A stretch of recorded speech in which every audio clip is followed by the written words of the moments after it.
சொல்லியிருக்கீங்க கரெக்டா?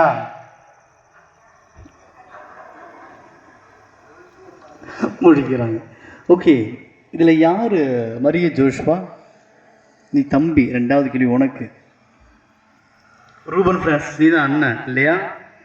சரி ஜோஷ்வா, கஷ்டமான கேள்வி உங்ககிட்ட கேட்டா இல்லை ஈஸியான கேள்வி உங்ககிட்ட கேட்டா? நீ எந்த கேள்வி கேட்டாலும் கஷ்டமாக தான் இருக்க போகுது.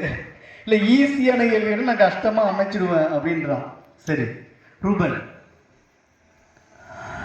ரெடியா? ரெடி இல்லை, நீ பதில் சொன்னதான் உனக்கு பதில். ஓகே பரவாயில்ல, ஏந்திரிச்சு என்ன மாதிரி பொத்துன்னு விழுந்துருவாங்க. உட்காந்து பதில் சொல்ல பரவாயில்ல. ஓகே செல்லாம். 10 கட்டில இறைவன் கொடுத்தாரு இருக்கா? அந்த 10 கட்டில மொத்தம் எத்தனை கட்டில இருக்கு? அது 10. யோசிச்சு சொல்லு, அப்புறம் நான் கோவம் போட்டுவிடும். இறைவன் 10 கட்டில கொடுத்தாரு இல்லையா? அந்த 10 கட்டில மொத்தம் எத்தனை கட்டில இருக்கு?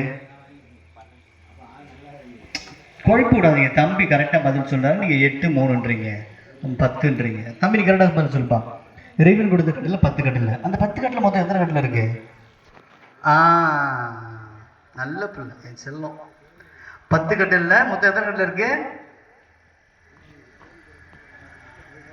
சரி, மொத்தம் 10 கட்டில இருக்கு இல்லையா? அந்த 10 கட்டில மொத்தம் 5 கட்டில சொல்ல முடியுமா? சொல்லு. வெறும் காத்து தாங்க வருது, வார்த்தையே வரல. சத்தமா சொல்லு.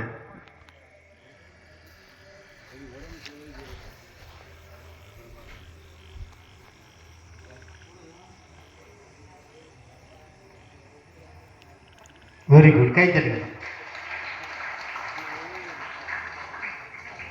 ஜோஷ்வா நினைக்கிறேன் தப்பிச்சாமா.